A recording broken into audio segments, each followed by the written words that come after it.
জল বন্ধ করতে পারবে না ভারত, ব্যবস্থা নিচ্ছি। আবারও পাকিস্তানের মাটি থেকে বিরাট হুঙ্কার পাক প্রধানমন্ত্রীর। দুই বন্ধুকে পাশে নিয়ে ভারতের উদ্দেশ্যে ছুড়ে দিলেন কড়া বার্তা।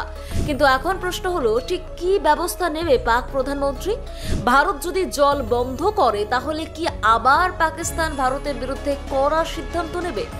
কোন দুই দেশকে পাশে পেল পাকিস্তান? দেখুন, ভারতের বিরুদ্ধে নাকি ব্যবস্থা নিচ্ছে পাকিস্তান। মূলত সিন্ধু জল বন্টন চুক্তি স্থগিতের সিদ্ধান্তকে সামনে রেখেই এবার দুই বন্ধু তুরস্ক এবং আজারবাইজানকে পাশে নিয়ে দিল্লির বিরুদ্ধে প্রয়োজনীয় ব্যবস্থা গ্রহণের হুঁশিয়ারি দিয়ে রাখলেন পাক প্রধানমন্ত্রী শাহবাজ শরীফ। সম্প্রতি আজারবাইজানের লাচিন শহরে একটি ত্রিদেশীয় সম্মেলনে যোগ দিয়ে সিন্ধু জল বন্টন চুক্তি স্থগিতের বিষয়ে ভারতের সিদ্ধান্তকে কাঠগড়ায় তুলে ক্ষমতার ঊর্ধ্বে গিয়ে কথা বলেছেন শরীফ। ঠিক কি বললেন পশ্চিমের প্রধানমন্ত্রী, জানবো। ভারত পাক সংঘাতের পর হঠাৎ চতুর্দেশীয় সফর করলেন পাকিস্তানের প্রধানমন্ত্রী শাহবাজ।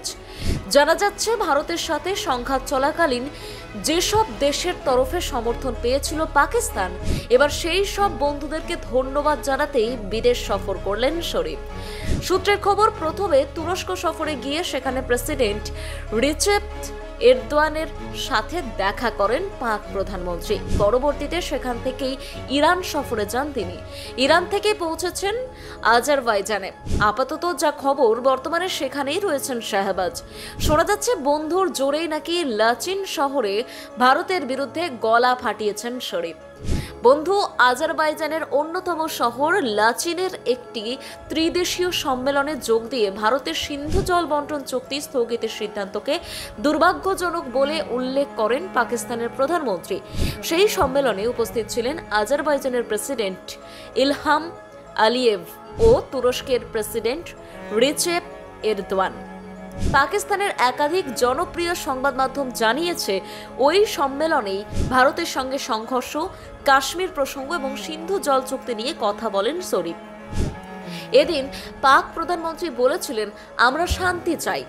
এজন্য ভারতের সাথে গুরুত্বপূর্ণ বিষয়গুলি নিয়ে আলোচনায় বসা দরকার। মূলত কাশ্মীর ইস্যু, ভারতের সাথে সম্পর্ক, বাণিজ্য এবং সিন্ধু জল বন্টন চুক্তি নিয়েই দিল্লির সাথে আলোচনায় বসতে চেয়েছেন শরীফ। তবে এদিন মীমাংসার কথা বলেও হুঙ্কার ছেড়েছিলেন পশ্চিম দিকের দেশ পাকিস্তানের প্রধানমন্ত্রী। শরীফ বলেছিলেন, সিন্ধু জল বন্টন চুক্তিকে অস্ত্র হিসেবে ব্যবহার করছে ভারত। এই চুক্তির মাধ্যমে পাওয়া জল 24 কোটি পাকিস্তানবাসীর লাইফ লাইন। পাকিস্তানে বয়ে আসা জল বন্ধ করে দেওয়ার হুমকি দিয়েছে ভারত। ব্যুরো রিপোর্ট, অজানার দেশে।